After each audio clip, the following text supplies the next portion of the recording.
अशोकराव चव्हाण यांचं काँग्रेस सोडून जाणं अत्यंत दुर्भाग्याचं आणि वाईट वाटणारं, खंत निर्माण करणारी गोष्ट आहे. ही वस्तुस्थिती आहे.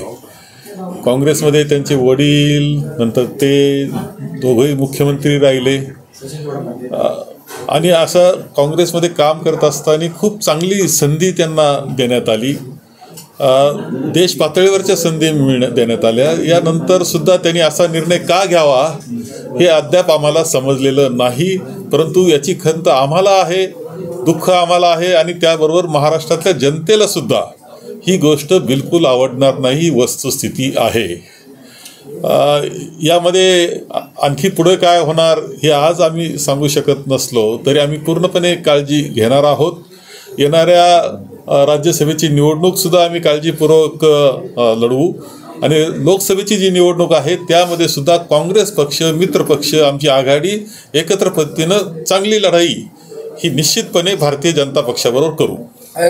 जिस तरीके से व्हीपच्या बाबतीत व्हीप देण्याबाबत एक तर आम्ही 14 तारखेला आणि 15 तारखेला सर्व सदस्यांना विधिमंडळाच्या आम्ही बोलवलेलं आहे. त्यांच्याबरोबर चर्चा आम्ही करू. एवढंच नाही तर राज्यसभेचा नॉमिनेशन जे आहे, उमेदवारीचा अर्ज सुद्धा आम्ही भरणार आहोत आणि व्हीप जारी करणं ही कायदेशीर प्रोसेस आहे. ती योग्य वेळी योग्य पद्धतीने करण्यात येईल. मीटिंग को लेकर के किस तरीके से देखते हैं और अशोक चव्हाण का जाना क्या समझ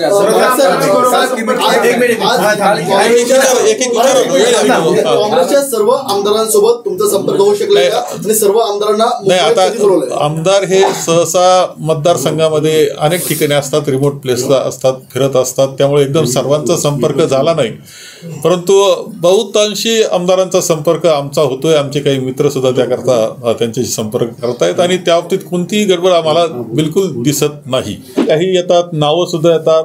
नावं आपल्या चॅनलवर आल्यानंतर आम्ही विचारल्यानंतर ते सांगतात की आम्ही असं काही नाही, आपल्याला ते चॅनलला फोन करून ते नाव बंद करण्यास सांगतायत. याचा अर्थ असा की असे काही अफवा पसरवण्याचं काम चाललेलं आहे.